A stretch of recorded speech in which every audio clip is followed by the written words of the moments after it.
मुझको लगता है इसमें अखिलेश यादव जी का पूरा प्रसा है। इसके नाते ये बार बार ऐसा कर रहे हैं। अभी तक अखिलेश यादव जी ने उनको रोका क्यों नहीं?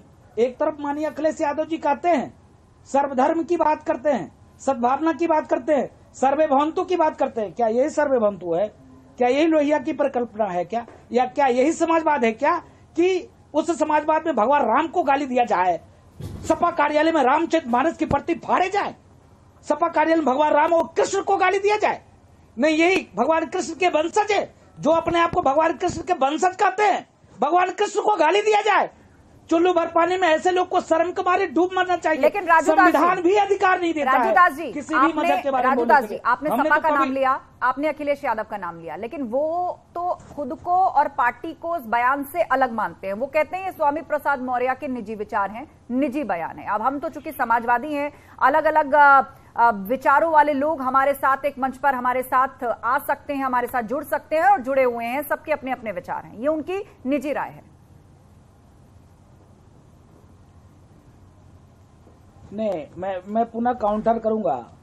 एक राजनेता है, किसी भी राजनेता का निजी विचार नहीं हो सकता। वो एक जनभाव के चेहरा हैं, वो समाज में काम करते हैं, उनसे लाखों करोड़ों लोग आखिर वो करते हैं ना कि नारी समानता की बात करते हैं, सामाजिक न्याय की बात करते हैं, हम संविधान की बात करते हैं। तो संविधान के मानने वाले हर व्यक्ति है, वो एक समाज के चेहरा है। उनका निजी जीवन है कहाँ? नंबर एक। नंबर दो कि उन्होंने कहा कि ये समाजवादी पार्टी की राय नहीं है, तो सपा के नेता हैं तो तुरंत तत्काल प्रभाव से समाजवादी पार्टी से इस्तीफा दे दें। भाई राष्ट्रीय महासचिव हैं, तत्काल नैतिकता के आधार पर स्वामी प्रसाद मौर्य को इस्तीफा दे देना चाहिए। उसके बाद तब उनको बोलना चाहिए कि मेरे निजी विचार हैं। तो निजी विचार में तो मैं तो नहीं कहा कि कुरान को जला देना चाहिए, हमने तो नहीं कहा कि बाइबिल को जला देना चाहिए, मैंने तो नहीं कहा मुसलमान को मार देना चाहिए। भाई मैं तो नहीं कहा ना। लेकिन कष्ट इस बात की है कि यह देश संविधान से चलता है और संविधान भी हमको नहीं सिखाता। एक तरफ तो बाबा साहब भीमराव अंबेडकर की बात करते हैं, लेकिन उसी रामचरितमानस में बाबा साहब भीमराव अंबेडकर द्वारा राम दरबार छपे हुए हैं। क्या स्वामी प्रसाद मौर्य जी को बाबा साहब अंबेडकर साहब को समझाना चाहिए था ना? अब तो बाबा साहब है नहीं, तो क्या बाबा साहब अंबेडकर ने गलत किया था क्या? महात्मा गांधी जी ने गलत किया था क्या कि जिन्होंने हे राम की परिकल्पना किया, जिन्होंने रामराज की परिकल्पना किया? क्या महात्मा गांधी जी गलत थे क्या? क्या महर्षि वाल्मीकि जिसके वंशज का, क्या महर्षि वाल्मीकि से बड़े हो गए क्या? लेकिन राजूदास जी, आज ही की खबर है, सवाल ये है कि आज ही की खबर है, आपको याद होगा कि रामचरितमानस की जिस चौपाई को लेकर विवाद हुआ था, उसके बाद समाजवादी पार्टी के दफ्तर के बाहर एक पोस्टर लगाया गया था जिसमें यह कहा था कि इस चौपाई को हटाया जाए, मांग की गई थी। एक बार फिर से आज सपा दफ्तर के बाहर एक होर्डिंग लगा है और इस बार चौपाई हटाने की मांग तो है ही, उसके साथ साथ कुम्हार समाज के लिए भी कुछ ऐसा लिखा हुआ है जिसको हटाया जाए, उसकी भी मांग उठ रही है। अब सपा के एक नेता ने यह होर्डिंग लगाया है सपा दफ्तर के बाहर कि अब कुम्हार समाज के लिए भी कुछ बातें लिखी गई है रामचरितमानस में।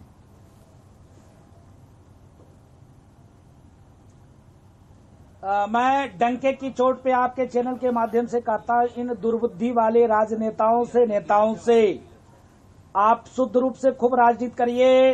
आप कांग्रेस को बोलिए, बसपा को बोलिए, भाजपा को बोलिए, तमाम राजनीतिक दल को आप बोलिए, लेकिन आपको शासन करना है तो धर्म गुरुओं के साथ आप आकर बैठकर और हमसे शास्त्रार्थ कर लीजिए।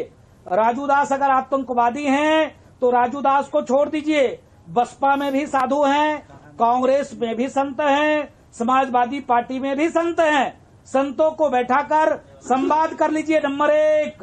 नंबर दो, क्या आज रामचरितमानस नहीं लिखी गई है? कई लाख करोड़ वर्ष पूर्व महर्षि वाल्मीकि ने लिखा था। कई सौ वर्ष पूर्व गोस्वामी तुलसीदास जी ने लिखा था।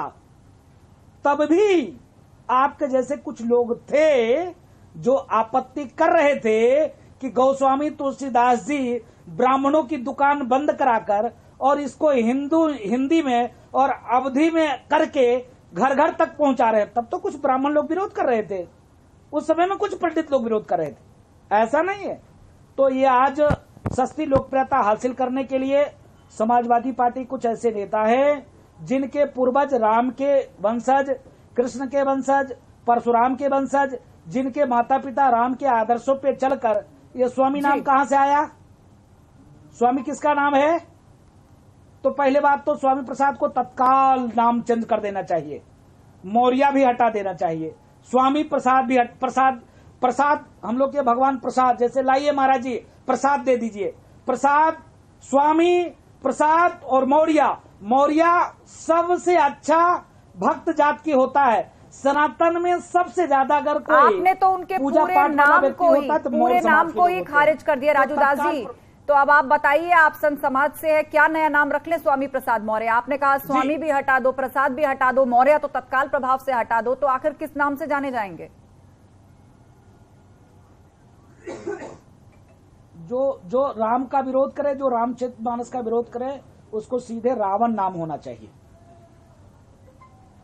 सीधे कालनेमी नाम होना चाहिए, ये नाम होना चाहिए उनका। कालनेमी नाम रख ले, रावण नाम रख ले। नहीं, लेकिन रावण से तो श्री राम ने भी शिक्षा ग्रहण की थी। रावण वध के बाद श्री राम ने भी शिक्षा ग्रहण की थी।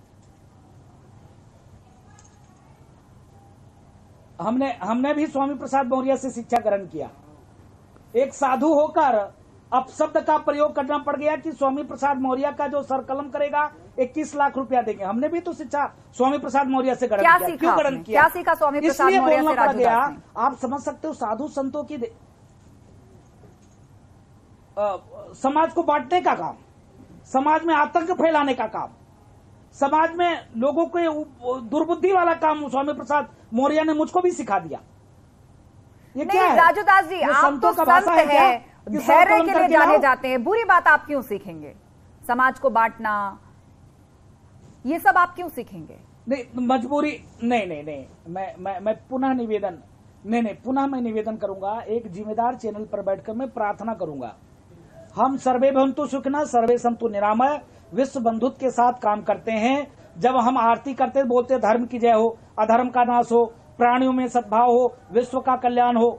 ये भारतीय जनता पार्टी का एजेंडा नहीं है, ये संघ का एजेंडा नहीं है, न आरएसएस का एजेंडा है, न राम किसी एक दल के हैं, न किसी एक पार्टी के हैं, न संप्रदाय के हैं। भगवान कृष्ण सिर्फ भारतीय जनता पार्टी के हैं क्या? तो सबको अधिकार है सनातनियों को। तो जिस प्रकार से स्वामी प्रसाद मौर्य जी के जहरीले बोल हैं, पहले बात तो वो अपने बोल पे लगाम दे। अगर यही शब्द, यही भाषा किसी अन्य मजहब के लिए निकाले होते, देश में दंगा होता, स्वामी प्रसाद मौर्य का क्या स्थिति होता वो तो स्वामी ही जानते, और वो कालनेमी ही समझ सकता था। मैं अब स्वामी प्रसाद मौर्य उनको नहीं कहूंगा, कालनेमी कहूंगा, क्योंकि उनके नाम से प्रसाद भी हटाना पड़ेगा, स्वामी भी हटाना पड़ेगा। और मैं निवेदन करूंगा, मैं अपने भाषा को स्वयं मैं खारिज करता हूं। मैं इस प्रकार से आहत हो गया था रामचरितमानस के जलाने पर, तब मैंने उस भाषा का इस्तेमाल किया। स्वामी प्रसाद मौर्य कभी